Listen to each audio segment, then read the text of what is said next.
Real Madrid, Liverpool, finale de la Ligue des Champions 2022. Après plus de 3 semaines d'attente et un parcours complètement fou en Ligue des Champions pour le Real Madrid, on y est, c'est la finale de la Ligue des Champions. Le Real Madrid est à 90 minutes, ou peut-être un peu plus, d'une 14e Ligue des Champions. Incroyable.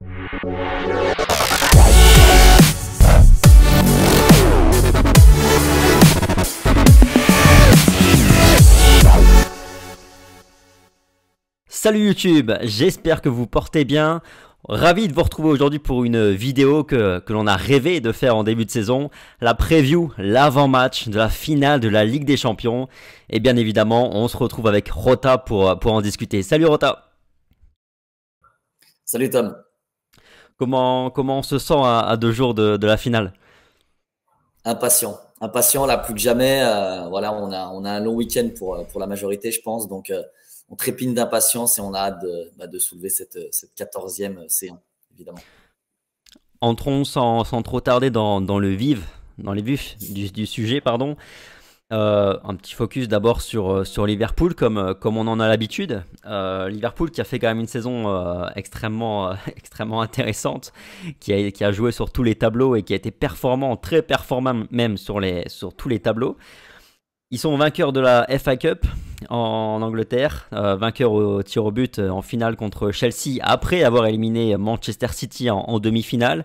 Ils sont également vainqueurs de la Coupe de la Ligue anglaise, également victorieux après une séance de tir au but contre Chelsea d'anthologie. 11 tirs au but à 10. Ils sont également deuxième de Première Ligue avec 92 points au compteur. Quand même 92 points et ça s'est joué jusque la dernière journée avec un scénario complètement fou. 94 buts marqués cette saison en Première Ligue, seulement 26 buts encaissés. Et enfin, ils sont évidemment finalistes de la Ligue des Champions. Rota, ça t'inspire quoi tout ça? Ça m'inspire que quand on regarde un petit peu les statistiques de Liverpool, c'est seulement 3 défaites cette saison. Je crois qu'ils doivent avoir 7 matchs nuls sur 52 matchs. Donc, c'est une saison absolument stratosphérique de la part des Reds. Et c'est forcément le plus bel adversaire qu'on pouvait avoir pour cette finale. C'est une équipe qui est absolument équilibrée à tous les niveaux. C'est une équipe qui marque énormément, comme tu l'as dit. C'est une équipe qui sait faire déjouer ses adversaires, qui a un très bon pressing. Enfin bref, qui dispose d'énormément de qualité, mais en tous les cas, qui propose des chiffres statistiquement, comme tu viens de le dire, absolument exceptionnels sur cette saison. Si on regarde un peu leur parcours en Ligue des Champions, on va dire que c'est peut-être un peu ce qui nous intéresse le plus.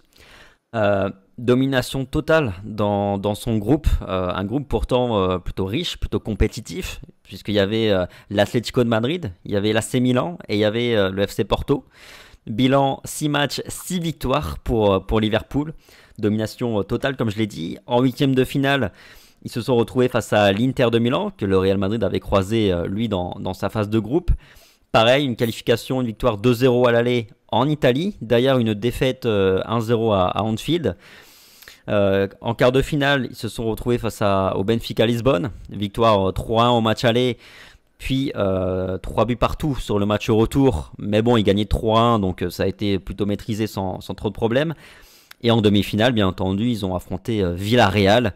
Après une victoire tranquille au match aller. Ils se sont quand même fait peur au match retour puisqu'ils perdaient 2-0. Mais finalement, ils l'ont emporté 3-2. Qualification donc jusqu'en finale.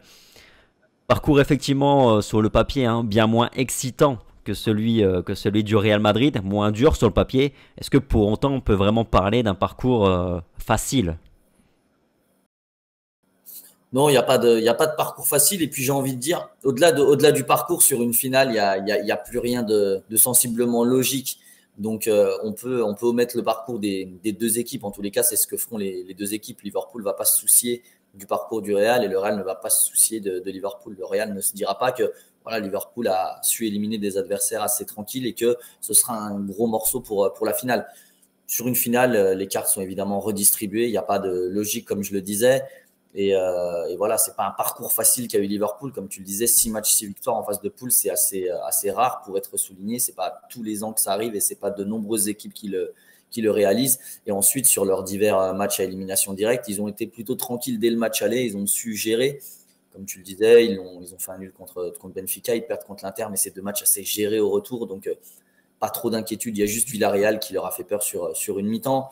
Mais voilà, c'est une équipe qui est assez sereine, même si sur les derniers matchs de Première Ligue, ils ont souvent concédé l'ouverture du score. Et ça peut être un des éléments à prendre en compte pour le Real. Mais c'est une équipe qui est globalement solide sur des matchs à sens unique ou à double confrontation. Donc forcément, ils ont l'habitude déjà. Ils ont remporté 2 coupes. Ils ont fait déjà 2 finales cette année. Donc voilà, c'est un gros calibre que va affronter le Real samedi. Ouais, et j'ajouterais d'ailleurs sur cette question là du potentiel parcours facile qu'on aime bien qualifier de temps en temps pour des équipes. C'est arrivé pour le Real qu'on entende ça. À la fois, ils sont pas responsables du tirage au sort et non plus ils sont pas responsables de ce que font les autres supposés cadors. Parce que, par exemple, en l'occurrence pour Liverpool, l'équipe qui leur était prédestinée, c'était plutôt le Bayern Munich en demi-finale de la Ligue des Champions, ce qui sur le papier ressemblait quand même à une toute autre affiche, mais c'est pas leur faute si Villarreal a fait la mauvaise surprise face au Bayern. Et justement, bravo à Liverpool d'avoir réussi à eux ne pas tomber dans le piège. Et d'ailleurs, moi, ce que je retiens peut-être sur ce parcours de Liverpool, si on peut retenir quelque chose, c'est à quel point ils sont sereins et sûrs d'eux. Incontestablement, je pense que c'est l'équipe qui ressemble le plus au Real Madrid de ce point de vue-là. Parce qu'on l'a vu, sur la phase de groupe, ils ont complètement déroulé et pourtant il y avait quand même des adversaires intéressants. Il y avait quand même pas mal de matchs pièges. C'était même un groupe quand même très piégeux. On l'a vu aussi durant la phase à élimination directe, c'est-à-dire que contre l'Inter de Milan, bon, ils perdent quand même 1-0 sur le match retour. On peut se dire quand même qu'ils sont à un but de paniquer. Bon, après, c'est vrai que le contexte fait que l'Inter prend le carton rouge dans la foulée, donc ça a un peu ruiné aussi leur chance. Mais par exemple, contre Villarreal, et je l'ai dit tout à l'heure, sur le match retour, ils perdaient quand même 2-0 à la mi-temps, ce qui fait qu'on était parti sur des prolongations. C'est quand même, je pense qu'il y a quand même beaucoup d'équipes qui auraient pu paniquer, ou en tout cas le momentum était clairement à l'avantage de Villarreal à ce moment-là. Et finalement, ils sont revenus des vestiaires en deuxième période. Ils ont mis 3 buts, victoire 3-2, et puis voilà, ça s'était réglé. Donc c'est peut-être ça aussi, moi, que je retiens le plus finalement sur ce parcours de Liverpool. C'est quelle équipe, incroyablement forte certes, mais aussi une équipe qui vraiment dégage une sérénité complètement folle, qui ressemble un peu à ce Real Madrid, voilà, avec tous ces joueurs d'expérience qui ne paniquent jamais. C'est ça, et contrairement aux équipes que le Real a éliminées en phase à élimination, Liverpool, je le disais, on en a déjà parlé en off et sur d'autres vidéos, Liverpool, c'est une équipe qui a l'expérience de la Ligue des Champions. On dit que le Real est un historique de la compétition, c'est le cas pour Liverpool. Et également, on a des joueurs qui l'ont déjà remporté, donc qui ont l'habitude de jouer ce genre de match. Ils ont déjà fait une finale face au Real, ils l'ont remporté derrière. Ils vont faire une 3e finale donc pour énormément de ces joueurs-là. Tous sont internationaux pour la plupart. Ils ont joué des finales cette saison, donc la pression, ils la connaissent. Ce genre de rendez-vous, ils les connaissent. Et forcément, c'est une équipe qui est armée pour être comme je le disais, un énorme morceau pour le Real. Ça va être une finale entre 2 gros historiques de la C1, deux gros palmarès. 2 équipes très expérimentées, donc ça va être très intéressant parce que c'est là où je pense le petit détail va faire la différence dans le genre de match. Ouais, on peut aussi dire tout simplement que ce sont aussi les 2 meilleurs clubs, équipes, sur les 5, peut-être même 10 dernières années finalement, en tout cas sur le plan européen, vu que comme tu l'as dit, Liverpool va jouer sa 3e demi-finale en quelques années. Et surtout le Real Liverpool avec cette finale, ce sera 8 titres sur les 20 dernières années de C1. C'est Sem Football, c'est Christophe de Sem Football qui le disait ce matin. J'ai regardé sa vidéo, je lui passe un clin d'œil. C'est 8 titres sur les 21 dernières années depuis 2000. Donc c'est colossal, quoi. C'est une sur 3, c'est démentiel. Quelle est leur plus grande force, si tu arrives à en dégager une? Il y a tellement de force dans ce Liverpool-là, que ce soit individuel ou collectif. Pour moi, leur plus grande force que j'ai vue sur la saison, que ce soit en championnat ou en Ligue des Champions notamment, c'est leur capacité à presser. Pour moi, ils ont une force de pressing haut qui est intense et qui est extrêmement bien amenée. Donc, je pense que c'est évidemment un travail tactique de longue haleine. Je trouve qu'ils ont une capacité à faire déjouer leur adversaire qui est incroyable. Et c'est pour moi la très, très grande force de ce Liverpool de club. Et cette équipe a-t-elle une faiblesse? Compliqué d'en déceler une. Compliqué. Très honnêtement, j'ai pas noté de faiblesse qui me saute aux yeux. Je trouve que c'est une équipe qui a tellement de qualité, que ce soit sur les transitions offensives, défensives, que ce soit sur le repli, sur le pressing, individuellement, comme je le disais, collectivement. La seule faiblesse que je pourrais noter, qui n'est pas une faiblesse, mais c'est peut-être les absences qui vont potentiellement noter, c'est-à-dire l'absence de Thiago Alcantara qui semble se préciser. C'est ce que j'allais dire. Liverpool sans Thiago Alcantara, ça change énormément. Et puis, dans quel état seront Van Dijk, Salah et Fabinho, même si je pense qu'ils seront rétablis. On ne sait jamais ce qu'il en est de joueurs qui reviennent de blessures, mais à part ça, franchement, je ne vois pas de faiblesse notoire. Et tu arrives à sortir un joueur du lot sur peut-être au global, mais peut-être aussi sur la forme du moment, tout simplement. Pareil, c'est ultra compliqué parce qu'ils ont plein de facteurs X. Ils ont des joueurs, ils ont 3 joueurs à plus de 15 buts cette année entre Firmino, non, c'est Diogo Jota, pardon, Ouais. Salah et Mané. Ils ont Firmino qui est un joueur très intéressant également. Ils ont Luis Diaz qui est un titulaire maintenant, qui est énormissime. Ils ont un excellent milieu de terrain. Après, si je devais vraiment dénoter un joueur, c'est un joueur que j'affectionne particulièrement. Ce serait Arnold parce qu'il est exceptionnel et parce qu'on a rarement vu un passeur de ce type dans le monde du foot et surtout à son poste de latéral droit. C'est un joueur tout terrain, c'est un joueur qui est capable de faire d'énormes différences et qui peut faire basculer un match parce qu'on sait que les latéraux ont révolutionné le football d'aujourd'hui, continuent de le faire et c'est certainement l'un des éléments clés de Liverpool, mais c'est évidemment pas le seul. Ok. Passons un peu sur la partie Real Madrid. Première très bonne nouvelle pour le Real Madrid, c'est que tous les joueurs sont à la disposition de Carlo Ancelotti pour cette finale. Ouais, ça c'est une très très bonne nouvelle parce que forcément il aura toutes les armes à ses côtés pour pouvoir tenter d'ajuster s'il faut faire des ajustements et puis surtout mettre le 11 de départ qu'il souhaite. Donc c'est évidemment une excellente nouvelle.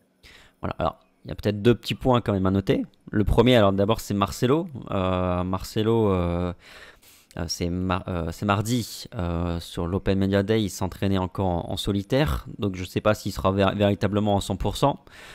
Bon, si Marcelo n'est pas là, on peut dire que c'est une absence dont on peut se passer. On peut faire sans Marcelo. De toute façon, il n'est pas prévu du tout qu'il soit titulaire pour cette rencontre.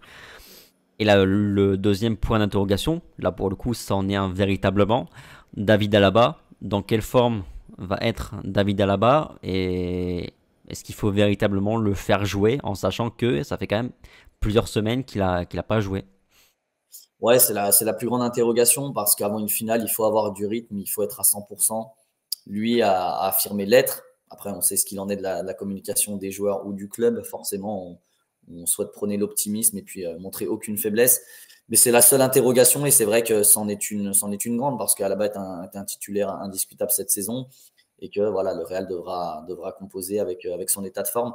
Mais si réellement il est en forme, je pense que Carlo Ancelotti n'hésitera pas à le titulariser. Pas de débat avec Nacho. Alors moi, le débat Nacho, il est plutôt avec Militao pour le coup. Euh, mais moi, je vois Alaba titulaire si toutefois il est à 100% parce qu'il est gaucher, parce qu'il a une qualité de relance au-dessus des deux autres et parce que ça sera forcément un élément qui va compter lors de la composition du 11. Ouais. Oui, a priori, il y aura pas de surprise à ce niveau-là. Les deux joueront. Et c'est vrai que Militao, qui est plutôt en délicatesse sur les dernières semaines, et peut-être grosse semaine. Ça fait quand même une grosse paire de semaines. Bon, il a un peu rassuré quand même sur le dernier match de Liga contre le Real Betis. Mais de toute façon, il n'y aura pas de surprise à ce niveau-là. On aura les quatre défenseurs. On aura les trois du milieu. Carlo Ancelotti lui a dit quand même cette semaine que tout le monde connaissait déjà son 11 de départ. Alors, moi, j'ai quand même un petit doute sur son 11 de départ. Est-ce que toi, tu connais le 11 de départ de Carlo? Ouais, moi je l'avais dit il y a 3 ou 4 semaines. Moi, j'ai pas de doute. Ça sera Valverde. Et Rodrigo, il va se le garder en gâchette. Ça semble évident. Franchement, moi personnellement, j'ai aucun doute là-dessus. Euh, les 4 défenseurs, comme tu l'as dit, Courtois évidemment au gardien, le trio au milieu de terrain, et puis Valverde, Vinicius, Benzema. Je vois pas du tout Rodrigo être titulaire pour la finale. Ouais, bon, en tout cas, c'est ce qui fait sens. C'est aussi ce que j'aimerais voir parce que Rodrigo, on a vu à quel point il était un très bon facteur X sur les dernières semaines, derniers mois et surtout en Ligue des Champions. Est-ce que tu imagines une surprise sur cette finale? Quand je parle de surprise, c'est par exemple un Eden Hazard qui rentre en cours de jeu. J'y pense énormément à Eden Hazard. J'y pense pas. J'y pense. Je pense que Ça peut être une arme, mais d'un autre côté, j'ai pas envie de le voir. Si on le voit, c'est que le Real, malheureusement, sera mal en point dans la rencontre. On va pas se mentir. Si Eden Hazard doit jouer quelques minutes dans cette rencontre, c'est que le Real sera très certainement mené au score à 25-20 minutes de la fin. Je ne le vois pas avoir plus de temps de jeu que ça. Je le vois évidemment pas titulaire. Là, ça serait pour le coup, ce serait plus une surprise, ce serait un séisme. Mais bon, Carlo Ancelotti ne va pas faire de surprise à ce point. Mais je pense qu'il peut rentrer en jeu au même titre qu'un Gareth Bale pourrait éventuellement rentrer en jeu. Mais ça voudrait dire encore une fois qu'on est mal en point. Et donc, bah voilà, j'espère pas le voir finalement. D'accord. À quel match tu t'attends? Quelle est là où les clés du match que tu vois?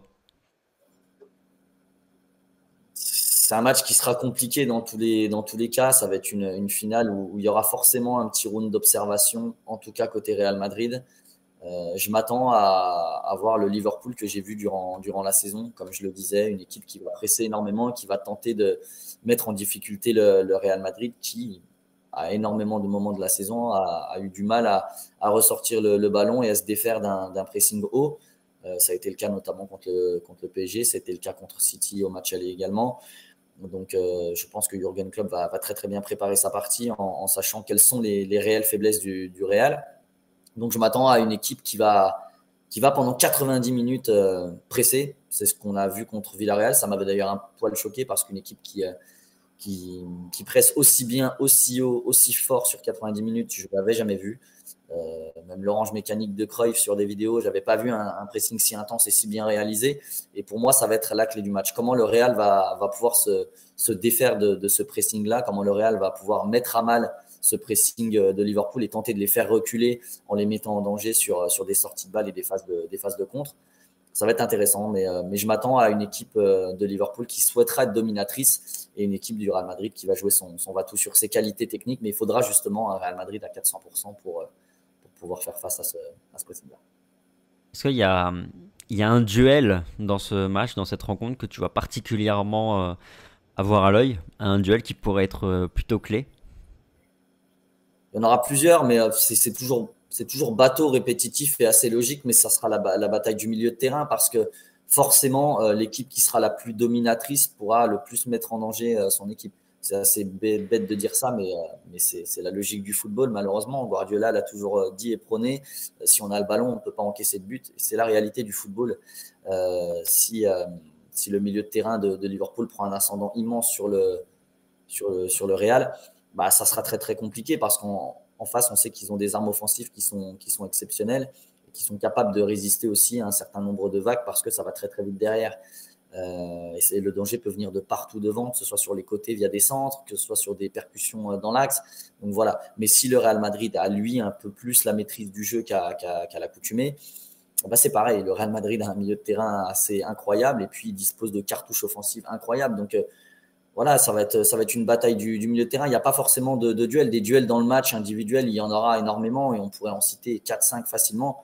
Mais c'est toujours pareil. C'est l'équipe qui va proposer en tous les cas le plus de jeux ou qui aura le plus l'initiative du jeu qui sera la plus dangereuse et qui sera forcément donc susceptible de faire le plus de mal à l'autre.